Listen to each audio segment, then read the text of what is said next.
Et apparemment, ce n'était pas du tout le cas ce matin d'un Dakar, ni thalassothérapie, ni balnéothérapie, en particulier pour Marc Thomas, qui attaque donc le premier, qui ouvre la piste. Il va faire une petite erreur, Lucho, une petite erreur de navigation au départ. Il va partir un petit peu trop à droite, il va perdre en gros 1 minute, mais c'est lui quand même qui va rester en tête pendant toute cette 8e étape. Il est 2e au classement général, son rôle, c'est d'attaquer. Et il en profite. Voilà, éviter de se faire ramarrer par Cyril qui lui prendra les 2 minutes d'écart au départ. Donc c'était son jeu aujourd'hui. Rouler devant, faire une bonne nave. Alors notre hélicoptère qui rattrape Cyril Després aux alentours du kilomètre 9, 10. Une grande descente, on tourne à droite et là il y a un Rio. Et là vous allez avoir l'une des grandes images du Dakar cette année. C'est celle-ci. Il veut traverser le Rio, qui est en fait un vrai bourbier. Cyril pensait que c'était dur, qu'il pouvait passer avec sa moto. Eh bien en fait c'est un véritable bourbier, ça ressemble un peu à ce qui vous est arrivé l'autre jour. Voilà, exactement. Et là, on peut pas tellement l'en vouloir parce que c'est un vrai piège visuellement. La route, la piste est belle, il est là. Et regardez Cyril qui se débat seul. On revoit ces images. Après, bon, mais voilà. Paulo Gonçalves, le Portugais, qui passe à côté de lui, qui dit je vais pas m'arrêter tout de suite parce que peut-être que c'est mou aussi. Il fait une boucle. Pour l'instant, il n'aide pas Cyril, il revient, et qu'est-ce qui lui arrive, Paulo Gonçalves? Il va tomber, lui aussi, dans le bourbier, dans le piège. Regardez à droite. Incroyable.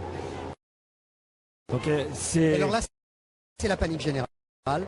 La moto, qui pèse 180 kilos, il embarque, regardez, il est 50 cm, les pieds dans la boue.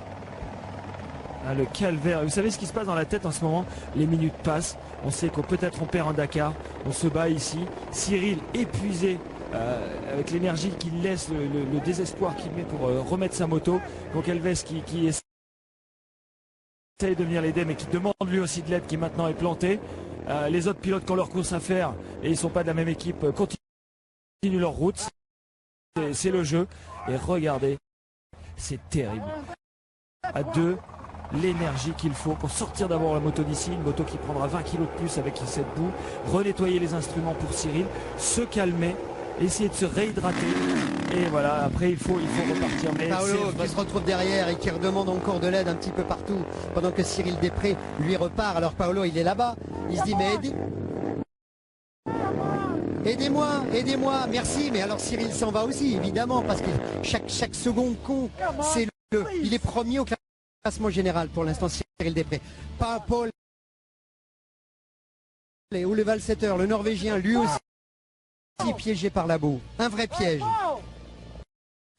Paul, il appelle Paul. Voilà, à deux c'est plus facile de s'en sortir et après tout le monde va essayer. Etienne Lavigne même avec la chemise blanche, voilà, qui marche dans la boue.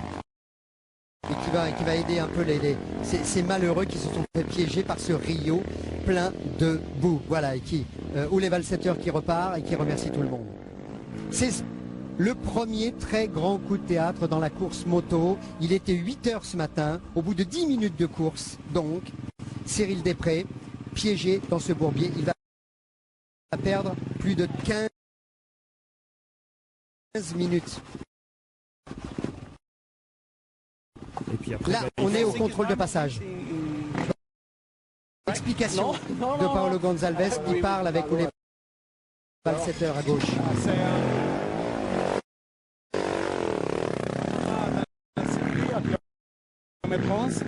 Il y a une lot avec poussière, mais comme c'est comme oui, et de 50 cm.